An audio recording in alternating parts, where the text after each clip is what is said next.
श्री गणेशाय नमः। नीलांबुज श्यामल कोमलांगम सीता समारोपितवां भागम पाणो महासायक चारु चापम नमामि रामं रघुवंशनाथम। प्रहलाद नारद पराशर पुंडरीक व्यासांबरीश कुशौनक भीष्म दाल्यभ्यान रुक्मांगदार्जुन वशिष्ठ विभीषण आदीन पुण्यान्मान परम भागवतान स्वनामि। शुरू करते हैं। इस वीडियो में हम लोग श्रीमती रत्नावती जी के बारे में पढ़ेंगे। 142वां छप्पे है।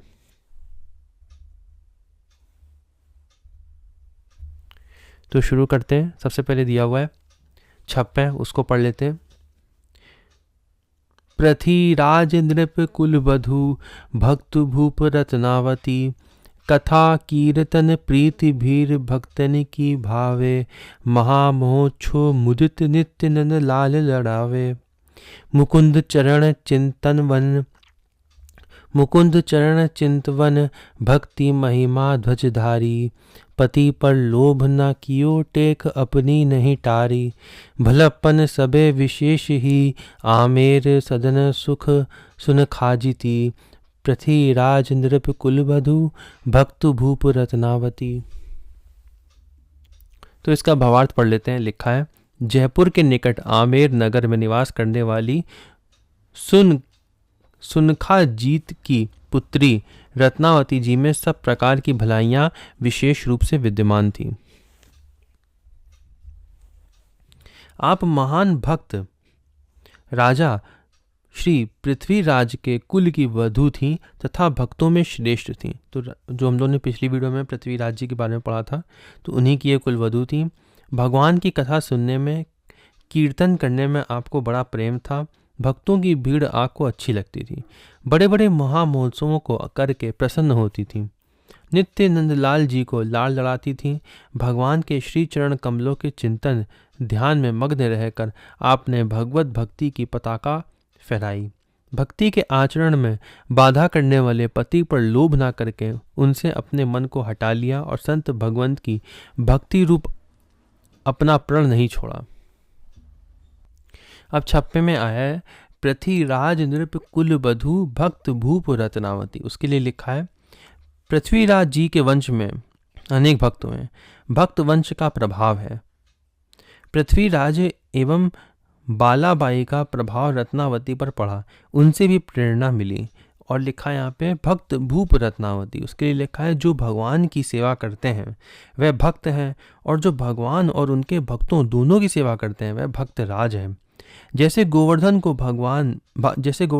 भागवत में हरिदास वर्य कहा गया है।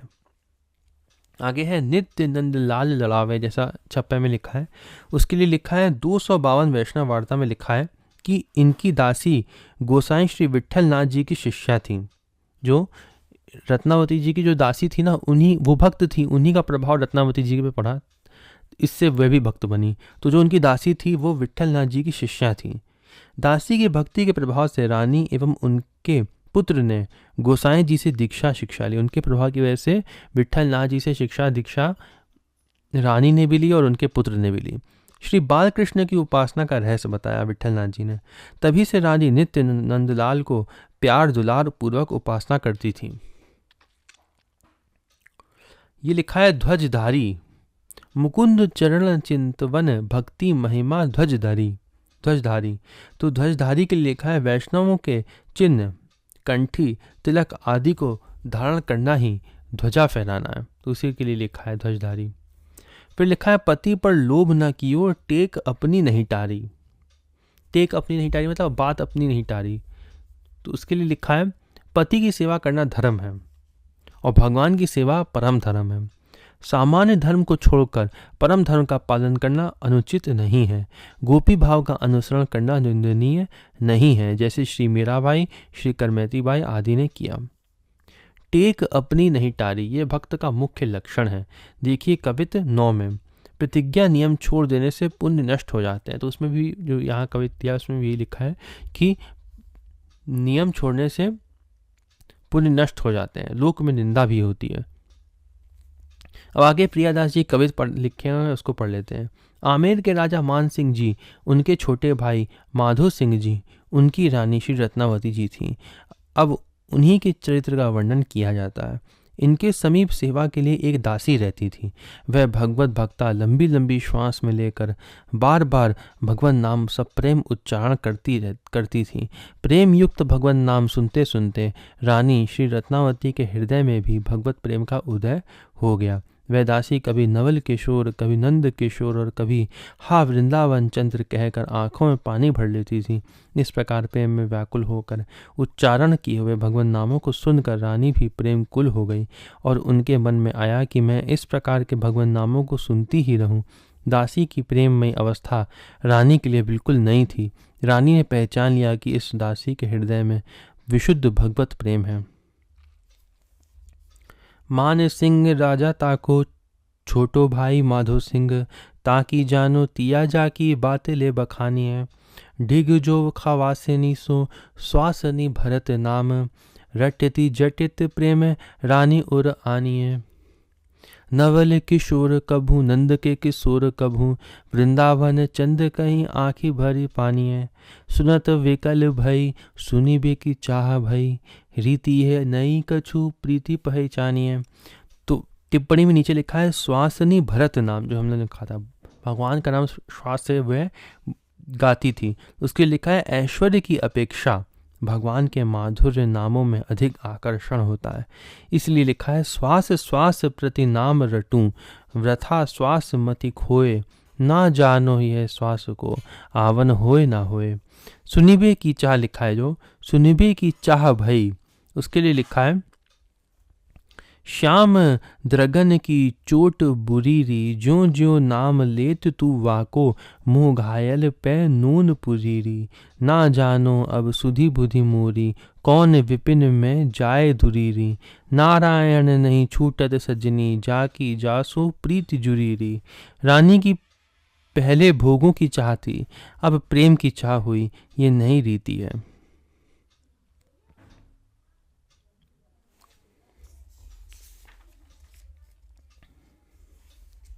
एक दिन रानी ने उस दासी से पूछा, तुम बार बार क्या कहती रहती हो, किसका नाम लिया करती हो? उसे सुनकर मेरा हृदय भी उधर खींचता है और मेरे मन में आता है कि मैं भी इसी प्रकार नाम का उच्चारण करूं। इस प्रश्न को सुनकर दासी विशेष विकल हो गई। उसके नेत्रों से आंसुओं की धारा बह चली तथा शरीर की सुधि नहीं रही। दासी की ऐसी दशा देखकर रानी की भी वही दशा हो गई। कुछ देर बाद स्वस्थ चित्त होकर दासी ने उत्तर दिया, महारानी जू, आप इस बात को मत पूछिए, दिन रात राज सुख भोगिए। मेरी इस दशा का कारण यह है कि मुझ पर एक प्रेमी संत की कृपा हो गई है, अतः प्रेम वियोग के सुख दुख को मेरा शरीर सहन कर रहा है। फिर रानी के विशेष आग्रह पर और उनकी उत्कंठा को देखकर दासी ने प्रेम मार्ग के रहस्य का वर्णन किया। उसके समर्थन में ब्रजधाम के रसिक शिरोमणि संतों के चरित्र और उनके उपदेश सुनाए। उसका रानी के हृदय पर ऐसा विलक्षण प्रभाव पड़ा कि उसने दासी को उसकी सेवा टहल से छुड़ा दिया। उसने दासी को सेवा टहल से छुड़ा दिया। जो दासी थी वो अब वो दासी नहीं रही, इसका अर्थ है। और आदरपूर्वक उसे अपने से ऊंचे आसन पर बैठाया। उस दासी को अपना गुरु मान लिया। प्रेम की रीति भांति बड़ी ही विचित्र है। बार बार कहे कहा, कहे और गहे मेरो, बहे द्रग नीर हो शरीर सुधि गई है। पूछो मत बात सुख, करो दिन रात यह, सहे निज गात रागी, साधु कृपा भई है। अति उत्कंठा देखी, कहो सो विशेष सब, रसिक नरेशन की बानी कही दई है। टहल छोटाई ओ, सिरहाने ले बैठाई वाही, गुरु बुद्धि आई है, जानो रीति नहीं है। प्रेम की तो यहाँ लिखा है रागी साधु कृपा, रागी साधु कृपा भई है। उसने कहा ना कि मेरे ऊपर एक साधु की प्रेम की कृपा हो गई, तो उसके लिए लिखा है प्रेम की प्राप्ति महत पुरुषों की और प्रभु की कृपा से होती है। ये नारद भक्ति सूत्र का दिया हुआ है, ये संस्कृत का श्लोक दिया हुआ है और उसमें भी यही बात लिखी है कि महापुरुषों की कृपा से प्रेम मिलता है। आगे लिखा है गुरु बुद्धि आई। इसके लिए लिखा है, जिसमें भक्ति है वही श्रेष्ठ है। ऊंच नीच का भेदभाव मिटाकर उनसे भगवत प्रेम प्राप्त करना चाहिए। जैसे ऋषियों ने श्री सूत जी से, श्री गरुड़ जी ने श्री काकभुसुंडी जी से भगवत प्रेम प्राप्त किया, इसी प्रकार रानी ने दासी को गुरु मानकर उनसे संत भगवंत की सेवा का उपदेश लेकर भगवान को प्राप्त कर लिया। रानी श्री रत्नावती जी दासी के मुख से भगवान के सुंदर रूप और गुणों को सुनती रहती। इससे भगवान के दर्शनों की अभिलाषा तीव्र हो उठी। उन भगवान का दर्शन कैसे होता है, ऐसे पूछते पूछते रानी के नेत्र कमल आंसुओं से भर जाते हैं। फिर एक दिन रानी ने दासी से कहा, आप कुछ उपाय कीजिए, मनमोहन के दर्शन करा दीजिए, भगवान के दर्शन करा दीजिए, तभी मैं जीवित रह सकती हूँ। वे मेरे हृदय में अड़ कर बैठ गए, परंतु प्रकट होकर दर्शन क्यों नहीं देते हैं। दासी ने कहा, भगवान के दर्शन पाना बहुत दूर अर्थात कठिन है। उनके दर्शन के लिए राजा लोग राज सुख को छोड़कर विरक्त होकर धूलि में लौटते हैं, फिर भी छवि समुद्र भगवान के दर्शन नहीं पाते हैं। वह तो केवल एकमात्र विशुद्ध प्रेम के वश में है। कह रहे हैं कि भगवान नहीं मिलते हैं और किसी भी साधन से, केवल प्रेम के वश में है और उसी से दर्शन देते हैं। अतः सच्चे प्रेम भाव से भगवान की सेवा करो, विविध प्रकार के रसीले मेवा मिष्ठानों का भोग लगाओ, तब वे अवश्य ही कृपा करेंगे। दासी ने भगवद दर्शन के जो उपाय बताए, रानी ने उन्हें मन में धारण कर लिया। निशिदिन सुन्यो करे, देखी बे को अरबरे, देखे कैसे जात जल जात द्रग भरे हैं। कछुक उपाय कीजिए, मोहन दिखाई दीजिए, तब ही तो जीजे वे, तो आनी उर अरे हैं। दर्शन दूर राज छोड़े लौटे धूरी, पैन पावे छवि पूर एक प्रेम बस करे हैं। करो हरि सेवा भरी, भाव धरी मेवा, पकवान रस खान दे, बखान मन धरे हैं। रानी श्री रत्नावती जी ने दासी के उपदेश अनुसार इंद्रनील मणि की एक श्री मूर्ति बनवाई। भाव के अनुसार भगवान स्वयं अर्चा विग्रह के रूप में प्रकट हो गए, अतः उसमें अपार रूप माधुरी आ गई थी। रानी इस अर्चा विग्रह की सेवा में लग गई। दासी का जैसा भाव और स्वभाव था, उसे ही रानी ने अपने हृदय में धारण कर लिया और दासी के साथ प्रेम पथ पर चलने लगी। विविध प्रकार के भोग राग समर्पण कर भगवान को बड़ा प्यार करती। अष्टयाम भगवान की सेवा में उपस्थित रहती। अष्टयाम कह सकते हो आप, 8 और याम, अष्ट मतलब 8, याम का अर्थ होता है कि 3 घंटा, तो अष्टयाम मतलब क्या हो गया, 24 घंटा हो गया। 8 से आप 3 को मल्टीप्लाई करें तो 24 हो जाएगा। तो 24 घंटे भगवान की सेवा में उपस्थित रहती, उसको अष्टयाम सेवा कहते हैं। भगवान को शयन कराकर रात में जब रानी शयन करती तो स्वप्न में भगवान सेवा स्वीकार करते हुए दर्शन देकर उन्हें सुख देते। रानी पर गहरा प्रेम रंग चढ़ गया। नित्य ठाकुर जी का वस्त्र आभूषणों से सुंदर श्रृंगार करती। जिस शोभा सागर को ओर छोड़ नहीं है, उसे टकटकी लगाकर निहारती। जिस पे ओर छोड़नी जिस भगवान का, उसको टकटकी लगाकर देखती है। अब रानी तन मन और प्राणों का पोषण भगवान की रूप माधुरी से करती। कोई करोड़ों योग यज्ञ आदि साधन करे और संसार सागर से पार भले ही चला जाए, परंतु भगवान का विशुद्ध प्रेम उन साधनों से नहीं प्राप्त कर सकता है, क्योंकि प्रेम पथ पर पहुंचना कठिन और दुर्लभ है। इंद्र नील मणि रूप प्रगट स्वरूप कियो, लियो वह भावयों सुभाव मिली चली है। नाना विधि राग भोग लाड को प्रयोग जामे, जामिनी सुपन जोग भय रंग रली है। करत सिंगार छवि सागर न पारावार, रहत निहारी वाही माधुरी सुपरी है। कोटिक उपाय करे जोग जग पार परे, ऐ पे नहीं पावे यह दूर प्रेम गली है। रानी श्री रत्नावती जी के मन में भगवान के दर्शनों की तीव्र उत्कंठा थी, फिर भी दासी से नित्य पूछती ही रहती कि भगवान के दर्शन पाने का क्या उपाय है। एक बार रानी ने दासी से कहा, दर्शनों की अभिलाषा से मुझे जो व्यथा है उसे आपको छोड़कर और किसको सुनाऊं। यह सुनकर दासी ने कहा, आप महल के निकट ही एक संत निवास बनवाइए और नगर से बाहर सभी मार्गों पर पहरेदारों को बैठा दीजिए। उन्हें अच्छी प्रकार समझा दीजिए कि जो कोई भी भगवान के प्यारे भक्त आते जाते मिल जाए, उन्हें अपने साथ आदरपूर्वक यहाँ लेवा लावें। फिर उनके श्री चरणों को धोकर उन्हें ठहरावें और और अनेक प्रकार के मिष्ठान पकवान उनके सामने परोसकर उन्हें भोजन करावें। उस समय आप खिड़की पर पड़े बांस की तीलियों से बने चिक के पर्दे के भीतर से उन भक्तों का दर्शन करें। तब वहाँ आपको श्याम सुंदर प्रत्यक्ष दिखाई देंगे, तो वहाँ दिखने लगेंगे तब आपको। ऐसा उपाय उस दासी ने बताया। देख हुई चहती तो कहती उपाय कहाँ, अहो चाह बात कहो कौन को सुनाइए। कही जू बनावो ढिग महल के ठौर एक, चौकी ले बैठावो चहूँ और समुझाइए। आवे हरि प्यारे तिन्हें ल्यावे वे लिवाए यहाँ, रहे ते धुआए पाए रुचि उपजाइए। नाना विधि पाक सामा आगे आनी धरे आप, डारी चिक देखो श्याम द्रगन लखाइए। यहाँ लिखा है आवे हरि प्यारे तिन्हें ल्यावे वे लेवाए यहाँ, रहे ते धुआए पाए रुचि उपजाइए। तो उसके लिए लिखा है रानी को मूर्ति में दर्शन होते थे और स्वप्न में वार्तालाप भी होता था, लेकिन रानी प्रत्यक्ष दर्शन करना चाहती थी। भगवान की सेवा से प्रेम प्राप्त होता है और संत सेवा से साक्षात भगवान के दर्शन होते हैं। भगवान संतों के बीच में विराजते हैं। चली मन ढूंढन जे सतगुरु के छोना, सिर के सांटे पाइए ये राम खिलौना। ये मलुकदास जी का है, यहाँ लिखा भी है नीचे, मलुकदास जी का ये पद है।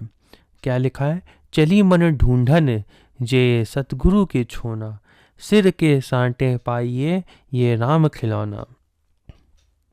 प्रेम जंजीर जराए के गही राखो भाई, इन संतन के मोहते मिली है रघुराई।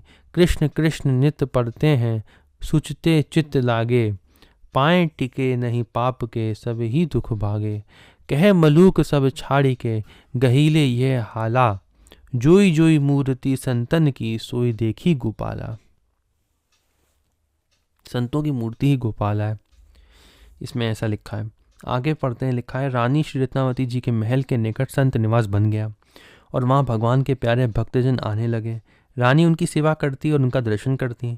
इस प्रकार कुछ समय व्यतीत हुआ। एक दिन वे संत पधारे जिन्हें ब्रजभूमि प्रिय थी, जो ब्रज रस के रंग में रंगे थे। भगवान युगल किशोर के नित्य लीला विहार के पदों को बड़े प्रेम से गाते। पदों को गाते गाते उनके नेत्रों से अश्रुधार बहने लगती। ऐसे प्रेम मग्न संतों को स्वरूप को देखकर रानी का धैर्य छूट गया। आगे लिखा है, रानी ने दासी से कहा, मैं इन संतों के निकट जाकर इनका दर्शन एवं इनके श्री चरणों का स्पर्श करना चाहती हूँ। तो उसने कहा, मैं निकट जाना चाहती हूँ। दासी ने कहा, आप रानी हैं, अतः महल से बाहर नहीं जा सकती हैं। रानी ने कहा,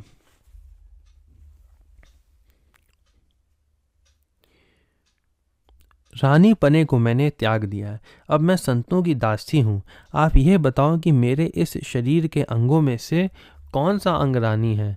रानी पने की मुहर कहाँ लगी है जिसके कारण ऐसी अटक रोक है कि मैं संत संग के महान सुख को नहीं पा सकती हूँ।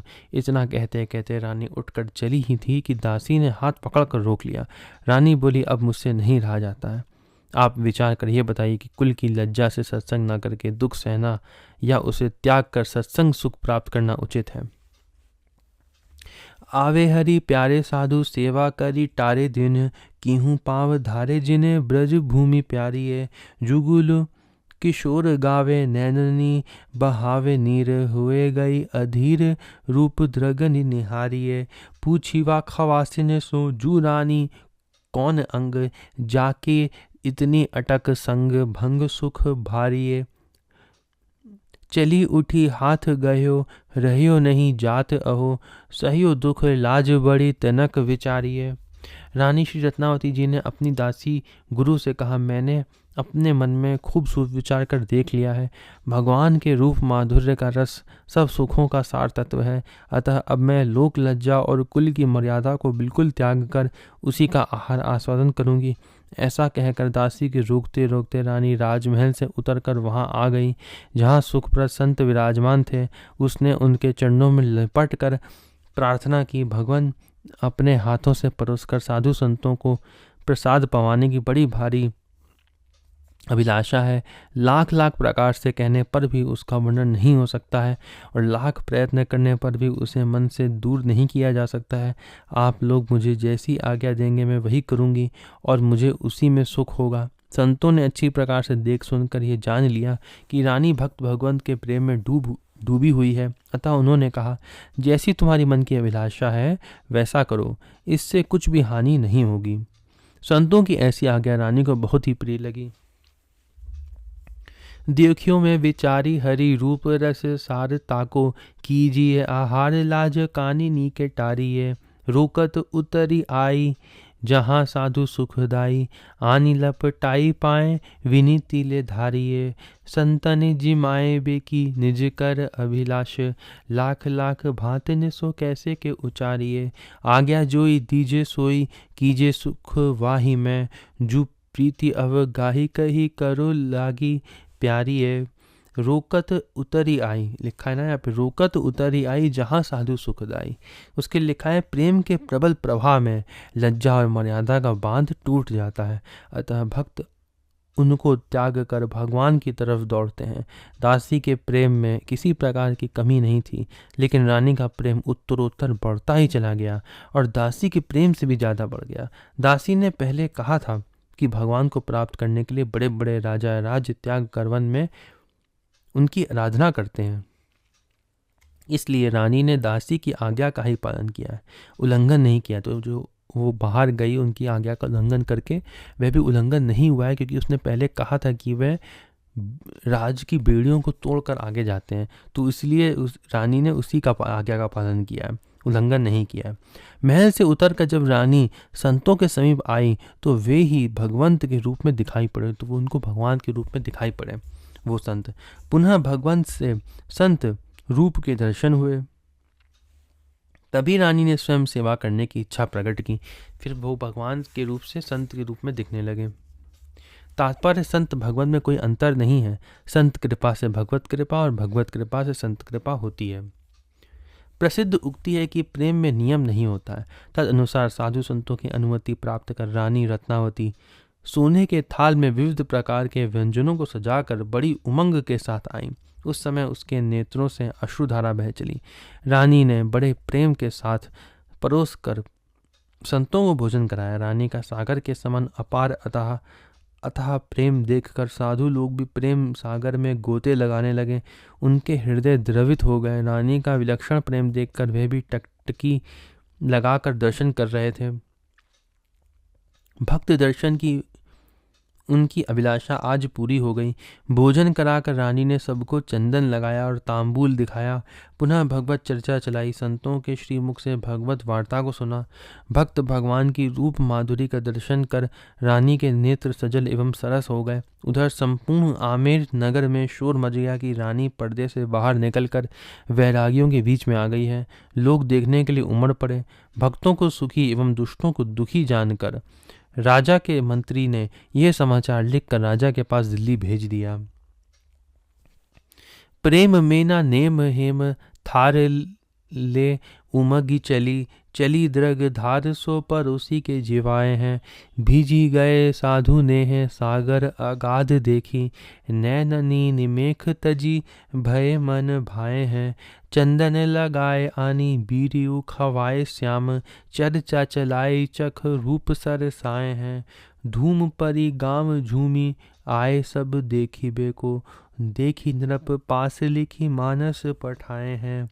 प्रेम में न नेम, मतलब प्रेम में कोई नियम नहीं होता है। उसके लिखा है लौकिक एवं वैदिक नियमों की आवश्यकता प्रेम में नहीं रहती है, वे बिना छोड़े ही अपने आप छूट जाते हैं। प्रेम में नियम को छोड़ना नहीं पड़ता है। वैसे तो भगवान की सेवा में भक्ति के आचरण में नेम और प्रेम दोनों आवश्यक है, मतलब नियम और प्रेम दोनों आवश्यक होता है। वैसे तो सेवा में नेम से प्रेम और प्रेम से नेम दृढ़ होता है। नेम प्रेम शंकर कर देखा, अविचल हृदय भक्ति के रेखा। प्रगटे राम कृतज्ञ कृपाला, रूपशील निधि तेज विशाला। गोपियों की तरह लोक वेद के नियमों का परित्याग केवल भगवान के प्रेम में ही किया जा सकता है। जैसे मीराबाई में भी हम लोग ने पढ़ा था, छप्पे में क्या लिखा था, लोक लाज कुल श्रृंखला तजी मीरा गिरधर भजी, ये लाइन थी, तो वही यहाँ पे भी लिखी है। दूसरे कारण से यदि किया जाए तो पाप होगा। अगर नियम का त्याग प्रेम के लिए किया जा रहा है तो वो ठीक है, वरना दूसरे कारण से किया जा रहा है तो पाप होगा। इसके लिए एक दूसरी कहानी भी दी हुई है, उसको पढ़ लेते हैं। एक ब्रजवासी ने प्रातःकाल ही जाकर बरसाने में भक्तमाल के टीकाकार श्री प्रियादास जी से एवं श्री गोविंद दास जी से भक्तमाली को प्रसाद पवाने पहुंच गई। इन्होंने कहा हम कुल्ला दातून कर लें फिर प्रसाद पा लेंगे। ब्रजवासी ने कहा बाबा ये बताओ पहले प्रसाद पाना उचित है या लकड़ी चबाना?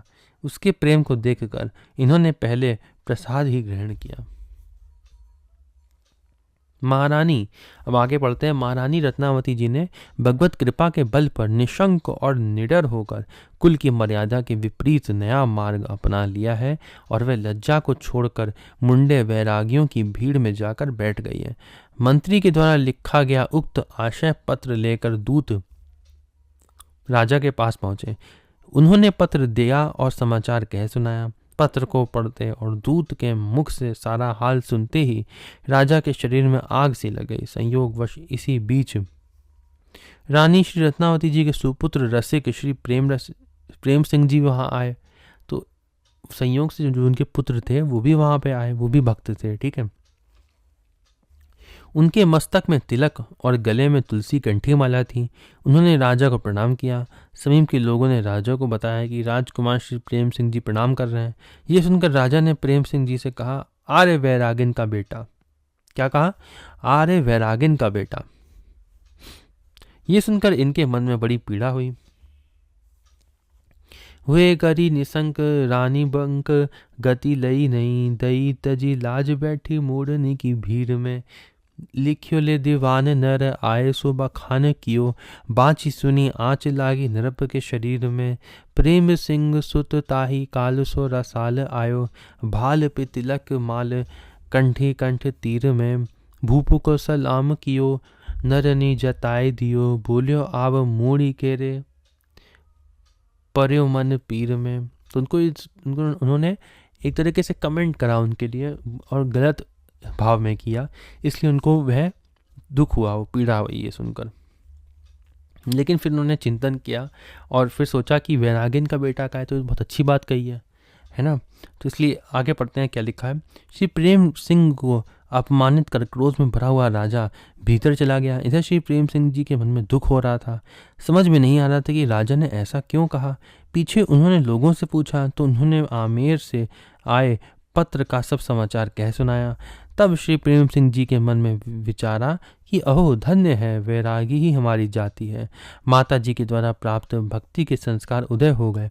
अपनी माता जी का स्मरण कर प्रेम भक्ति के भावों को हृदय में लाकर ये तन मन से सुखी हो गए। अपने निवास स्थान पर आकर इन्होंने अपनी माता जी को पत्र लिखा कि यदि आपने अपने हृदय में भगवत भक्ति धारण किया है तो उसे छोड़ना मत। तो जो सच्चे जो हमारे मित्र होते हैं ना, वो भी ऐसे ही करते हैं, वे हमारे भक्ति भाव को ही और आगे बढ़ाते हैं। तो वैसे ही ये जिनके पुत्र थे वे भी उनके एक तरह से सच्चे मित्र भी थे अपने माँ के। तभी इन्होंने कहा कि उसी भाव को, भक्ति भाव को दृढ़ करवाया और कहा कि आप इसे छोड़ना मत, चाहे शिर की बाजी लगाना पड़े तब भी आप अपने प्राणों का मोह छोड़कर भक्ति भाव की रक्षा करना, चाहे मतलब मृत्यु क्यों न सामने खड़ी हो तब भी आप इस भक्ति के नियम को छोड़ना मत। क्योंकि आभास हो गया था कि राजा वैसे भी गुस्से में आ गया है तो कुछ ना कुछ वह करेंगे ही, तो इसलिए भी उन्होंने ऐसा रानी को पत्र लिखकर पहले ही भेज दिया। राजा ने भरी सभा में मुझे मूड़ी वैरागिन का बेटा कहकर मेरा अपमान किया है, पर मैं इसे अपना अपमान नहीं मानता हूँ। मैं चाहता हूँ कि अब मैं मूड़ी वैरागिन का बेटा ही रहूँ। अब जब सच्चे मार्ग की प्राप्ति हो गई है तब हम और आप इसे ना भूलें। कोप भरे राजा गयो भीतर सो सोच नयो, पाछे पूछी लयो कयो नरनी बखानी के। तब तो विचारी अहो मूड ही हमारी जाति, भयो दुख गात भक्ति भाव उर आनी के। लिख्यो पत्र माँ जी को जू प्रीति हिये साजी जो पे शीस पर बाजी आए राखो तजी प्राणी के सभा मधी भूप कही मूड़ी को रूप भयो रहे अब मूड़ी के ही भूलु मती जाने के। तो यहाँ लिखा है राखो तजी प्राणों को, बाजी आए राखो तजी प्राण को, प्राण को रख की चाहे बाजी लगानी पड़े तब भी भक्ति भाव को मत छोड़ना। ये उनको माँ को अपनी लिखा है शरीर की रक्षा के लिए। इसके लिए टिप्पणी में लिखा है कि शरीर की रक्षा के लिए धन का त्याग, लज्जा की रक्षा के लिए तन का त्याग और प्रेम की रक्षा के लिए तन धन और प्राणों को त्याग करना चाहिए। स्नेह करके फिर छोड़ना क्रूरता है और अंत तक उसका निर्वाह करना सूरता वीरता है। अब यहाँ लिखा है रहे अब मूड़ी के ही, वैरागिन के ही बेटे रहेंगे। उसके लिए लिखा है मोड़ा वैरागी बनना सहज नहीं है, बड़ा कठिन है। उसके लिए कथा लिखी है कि एक ब्राह्मण था, वो बात बात पर अपनी पत्नी से कहता था कि तुम ऐसा नहीं करोगे तो मैं बाबा बन जाऊंगा। पत्नी बहुत हैरान हो गई। एक बार एक महात्मा आए और उनसे पत्नी ने अपना दुख निवेदन किया कि वो हर बात पे मेरे जो पति हैं यही कहते हैं कि ये नहीं करोगे तो बाबा बन जाऊंगा। महात्मा जी ने कहा अगर आप ब्राह्मण वैरागी बनने के लिए धमकी दे तो कह देना जल्दी जाओ और बाबा बन जाओ। भोजन में विलम्ब होने पर ब्राह्मण ने फिर पत्नी को धमकी दी। पत्नी ने कहा आप जाकर वैरागी बन जाइए, देरी मत करिए। ब्राह्मण ने जाकर संत बिसोबाजी से विरक्त दीक्षा लेने के लिए प्रार्थना किया। संत जी ने पहनने के लिए लंगोटी दे दी और रूखा सूखा भोजन दिया। 2-4 दिन बाद ब्राह्मण घर जाकर पत्नी से कहा अब मैं वैरागी नहीं बनूंगा, जैसा हो घर में निवाह कर लूंगा। तात्पर्य वैराग बड़ा कठिन है, लोग इसको ऐसे छोटे में ले लेते हैं, परंतु संत भगवंत की कृपा से श्री रत्नावती जी को वैराग्य सरल हो गया, लेकिन उनको भी सरल हो गया। श्री प्रेम सिंह जी ने पत्र लिखकर तीव्रगामी दूतों के द्वारा माता जी के समीप भेज दिया। वह पत्र लेकर आमेर आए और उन्होंने भक्ति रंग में रंगी रानी के हाथ में पत्र दिया। रानी ने उसे पढ़ा और उसमें भक्ति युक्त लिखे प्रसंग को पढ़ते ही उन्हें प्रेम का आवेश आ गया। इनसे सच्चा प्रेम था, अतः इन्होंने इत्र फुलेल से भीगे अपने अत्यंत प्रिय शरीर के बालों को मुड़वा दिया। सारे बाल उन्होंने मुड़वा दिए और मुंडी वैरागिन बन गई। इन्होंने कहा था ना वैरागिन के लिए, तो वो सच्ची वैरागिन बन गई, बाण मुड़वा गए। इसके पहले ये संतों को प्रसाद पवाकर उनके साथ सत्संग वार्ता करके रात को राजमहलों में जाकर रहती थी। संतों को पवाकर राजमहल में रहती थी पहले तो, लेकिन परंतु अब अपने श्री ठाकुर जी को संत निवास में ही ले आई। अब अपने श्री ठाकुर जी को संत निवास में ले आई और वहीं उनकी सेवा पूजा नृत्य गान करने लगी। राजा का अन्न धन लेना भी इन्होंने छोड़ दिया। इसके बाद अपने पुत्र प्रेम सिंह जी को पत्र लिख दिया कि मैं मुड़वा कर सच्ची वैरागिन बन गई हूँ और दिन रात उन्हीं के बीच में रह रही हूँ। तुमने अच्छी तरह समझ बूझ कर अपने तथा मेरे हित की बात लिखी थी। उन्होंने ये लिखा पत्र में। आगे लिखा है बार भीजे जे फुलेल, इसमें सब कवित में लिखा था। लिख्यो दे पठाए बेगी मानस ले आए जहाँ, रानी भक्ति सानी हाथ दई पाती बाँचिए, आयो चढ़ी रंग वाची सुत को प्रसंग बार, भीजे जे फुलेल दूर किए प्रेम साचिए, आगे सेवा पाक निसी महल बसत जाए, ल्याए याही ठौर प्रभु नीके गाय नाचिए, नृप अन्न त्यागी दियो लिखी पत्र पुत्र, भई मूड़ी आज तुम हित करी जांचिए। तो यहाँ लिखा था बार भीजे जे फुलेल, जिन बालों में फुलेल लगा रहता था उन बालों को काट दिया। तो उसके लिखा है कि स्त्री का प्रेम बालों में विशेष रूप से होता है। अबला कच भूषण रामचरितमानस में लिखा है। लेकिन रानी श्री रत्नावती जी ने सर्वप्रथम बालों को कटवा कर प्रमाणित कर दिया कि अब मैं परिवार से बिल्कुल अलग हूँ। लौकिक पति को प्रसन्न रखने के लिए शारीरिक श्रृंगार आवश्यक है, लेकिन भगवान की प्रसन्नता हृदय के शुद्ध भावों से होती है। केश कटवाना वैरागिनी का लक्षण एवं लौकिक कामनाओं के त्याग का परिचायक है तथा संत भगवंत से सच्चे प्रेम का लक्षण है। नृप अन्न त्यागी दियो, इसके लिए लिखा है अभक्त राजा का अन्न त्याज्य है, क्योंकि अनीति के द्वारा अन्न धन का संग्रह किया गया है। गरीब भक्त का अन्न प्रसाद कर लेना चाहिए। तो लिखा है अभक्त राजा का अन्न त्याज्य है और गरीब भक्त का अन्न प्रसाद मांग कर लेना चाहिए, क्योंकि उसका अन्न शुद्ध पवित्र माना जाता है। शुद्ध सात्विक अन्न ग्रहण करने से मन बुद्धि आदि सतोगुणी हो जाती है, भजन में मन लगता है। वैष्णवों का अन्न गंगा जल, भगवत प्रसाद और एकादशी व्रत, ये 4 चीज़ें जो लिखी हैं कि पहले तो लिखी है वैष्णवों का अन्न, दूसरा गंगा जल, तीसरा भगवत प्रसाद और चौथा एकादशी व्रत, ये सब शुद्ध हैं। अतः रानी ने अभक्त राजा का अन्न त्याग दिया। पिता के द्वारा प्रदत्त धन से अपना निर्वाह करने लगी। जो पिता के द्वारा जो धन था उसको मिला था, उससे निर्वाह करने लगी वो। रानी श्री रत्नावती जी का पत्र लेकर दूत लोग गए और उन्होंने पत्र श्री प्रेम सिंह जी को दिया। इन्होंने उसे सिर से लगाया और पढ़कर प्रेमानंद में मग्न हो गए।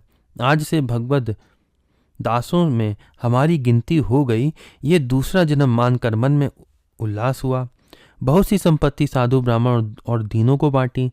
द्वार पर नौबत बजवाई तथा बंधवाइया बंटवाई। किसी ने राजा से कहा आज कुंवर प्रेम सिंह जी के यहाँ कोई उत्सव है। राजा ने कहा कौन सा ये नया उत्सव हो रहा है, पता लगाओ। जब राजा के लोगों ने इनसे आकर पूछा तो इन्होंने उत्तर दिया कि अब हमारे सब दुख और शोक नष्ट हो गए, अब हम सचमुच वैरागिन के बेटा बन गए। हम इस योग्य नहीं थे, केवल स्वांग किया था, पर हमारी बात बन गई। माता जी ने वैरागिन का वेश धारण कर लिया है। ये बात जब राजा ने सुनी तो उनके मन में बड़ा दुख हुआ। क्रोधवश उन्होंने वैर भाव से श्री प्रेम सिंह पर चढ़ाई करके उनसे युद्ध की तैयारी कर ली। क्रोध में आकर उन्होंने ऐसा करा, युद्ध की तैयारी कर ली अपने ही बेटे से। तब कुंवर श्री प्रेम सिंह जी को यह बात मालूम पड़ी तो वह भी लड़ने मरने के लिए तैयार हो गए। गए नर पत्र दियो, शीश सो लगाए लियो, बाँची के मगन हियो, रीजी बहु दई है। नौबत बजाई द्वार बाँटत बधाई काहू, नरपति सुनाई कही कहा रीति नहीं है। पूछे भूप लोग कहो, मिटे सब सोग भय, मूड़ी के जोग स्वांग कियो बनी गई है। भूपत सुनत बात अति दुख गात भयो, लयो बैर भाव चढ़्यो त्यारी इत भई है।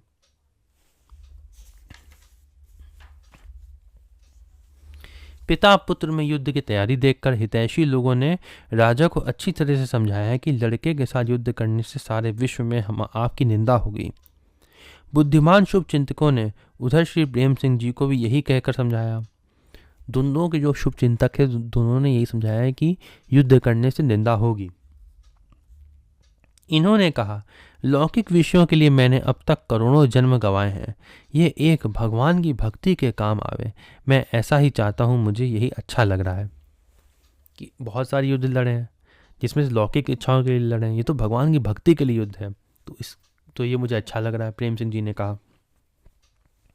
श्री प्रेम सिंह जी का ऐसा दृढ़ विचार सुनकर लोग इनके पैरों में पड़ गए और ये मांगा कि आप शांत हो जाएं।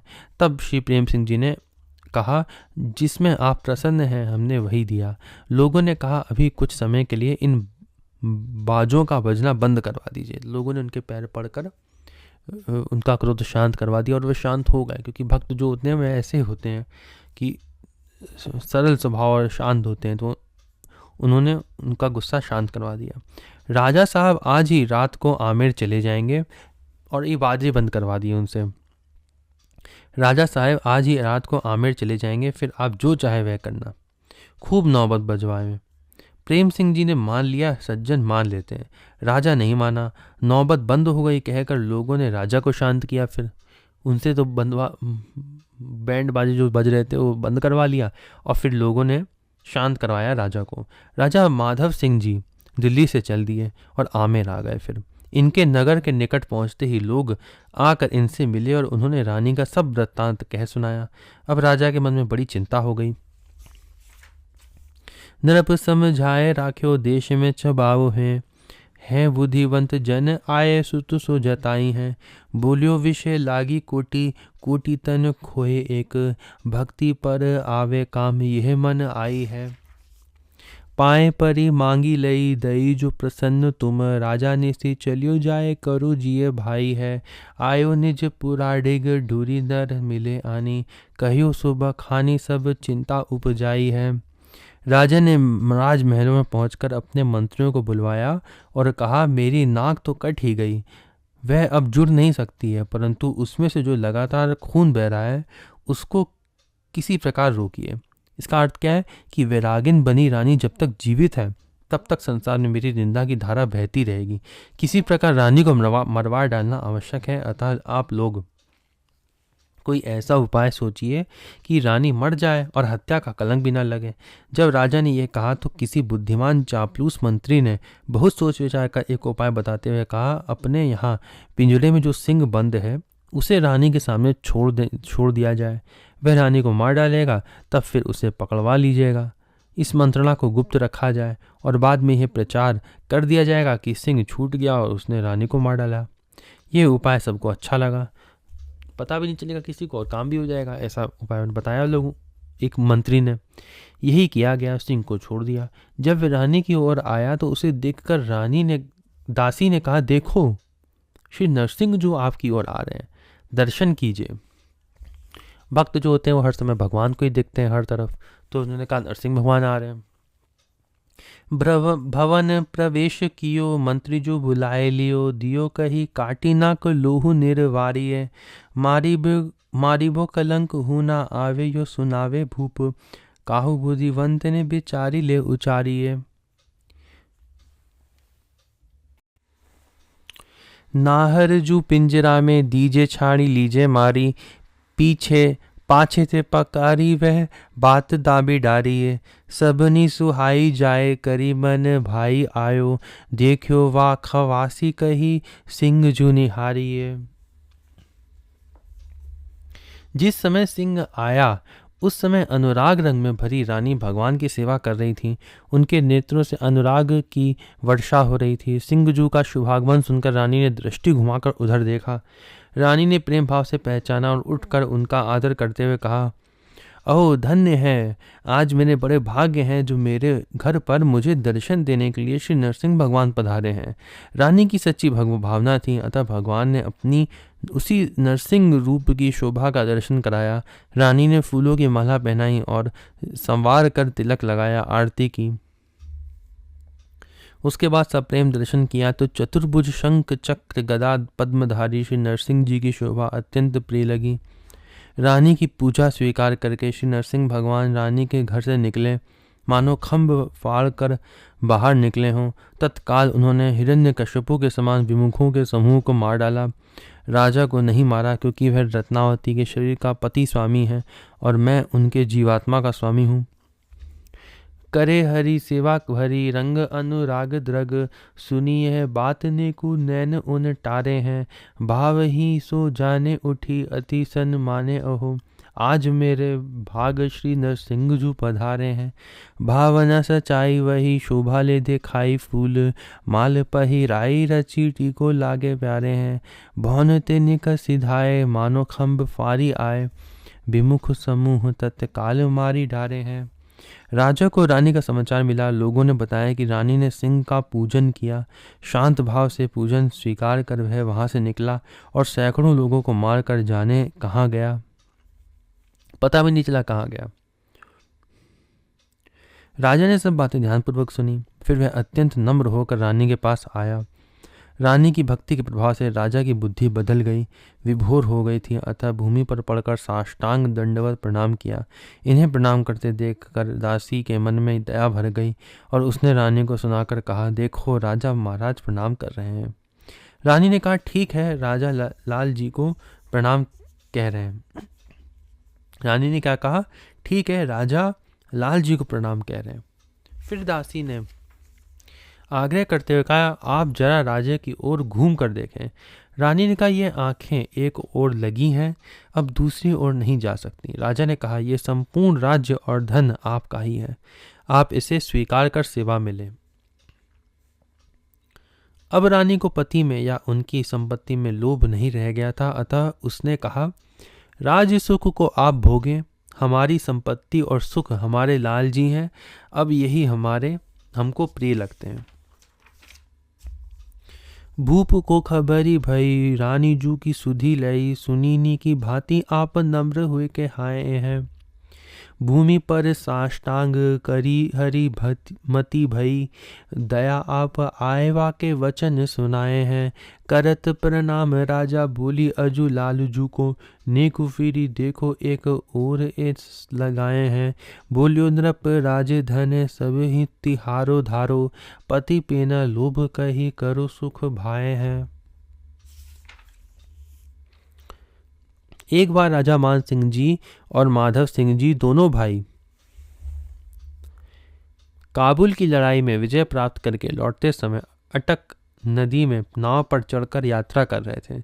देववश नाव डूबने लगी। बड़े भाई मान सिंह जी ने अपने छोटे भाई माधव सिंह जी से कहा, जो दोनों भाई थे, जिनकी माधव सिंह जी की पत्नी थी ना रत्नावती, तो उन्होंने बड़े भाई ने छोटे भाई से कहा, अब बचने का कौन सा उपाय किया जाए। माधव सिंह जी ने कहा, अपने घर में रानी भगवान की बड़ी भक्ता है, ऐसे समय में उसी का स्मरण किया जाए।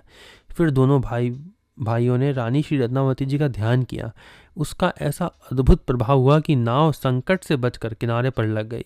इससे दोनों भाइयों के मन में बड़ी प्रसन्नता हुई। मान सिंह जी के मन में नई अभिलाषा उत्पन्न हुई कि भक्ता रानी का दर्शन प्रथम करना चाहिए। तदनुसार भाई समेत मान सिंह जी ने आकर रानी का एवं उनके श्री ठाकुर जी का दर्शन किया और विनती की। टीकाकार श्री प्रियादास जी कहते हैं कि रानी श्री रत्नावती जी की सुंदर कथा मेरे हृदय में व्याप्त हो गई है। राजा मान सिंह माधो सिंह उवे भाई चढ़े नाव पर, कहूँ तहाँ बूढ़े बेको भई है। बोलियो बड़ो भ्राता अब कीजिए जतन कौन, भौन तिया भक्त कही छोटे भाई सुधी धई है। नेकु ध्यान कियो तब आने के किनारो लियो, हियो हुल सायो जेठ चाह नहीं लई है। करियो आए दर्शन बिने करी गयो भूप अति, ही अनूप कथा ही ये व्यापी गई है। करियो आए दर्शन, पहले उनका दर्शन आके करा। भक्ता पत्नी की कृपा से प्राणों की रक्षा हुई, इसलिए दोनों भाई सर्वप्रथम श्री रत्नावती जी का दर्शन करने आए। तत्पश्चात विजय का समाचार अकबर बादशाह को दिया। पता चलने पर बादशाह ने कहा कि विजय का समाचार आकर पहले हमको देना चाहिए, ऐसा आप लोगों ने क्यों नहीं किया। अकबर की बात सुनकर राजा ने सारा वृत्तांत कह सुनाया। भक्ता पत्नी का चमत्कार सुनकर बादशाह बहुत प्रभावित हुआ और दर्शन करने की इच्छा व्यक्त की। राजा ने कहा, दर्शन 4 प्रकार से होता है, प्रत्यक्ष, मूर्ति या चित्र, स्वप्न या फिर ध्यान। इनमें प्रत्यक्ष दर्शन असंभव है, चित्र दर्शन संभव है। ऐसा कहकर राजा ने श्री रत्नावती जी का चित्र मंगवा दिया। बादशाह ने उसे अपने पूजा गृह में रख लिया। तो यहीं पे रत्नावती जी का चरित्र जितना इसमें दिया था वह समाप्त होता है। अगली वीडियो में हम लोग 3 भक्तों के बारे में और पढ़ेंगे। एक तो श्री जगन्नाथ पारीश, एक मथुरा दास जी और श्री नारायण दास जी नृतक। ओम नमो भगवते वासुदेवाय।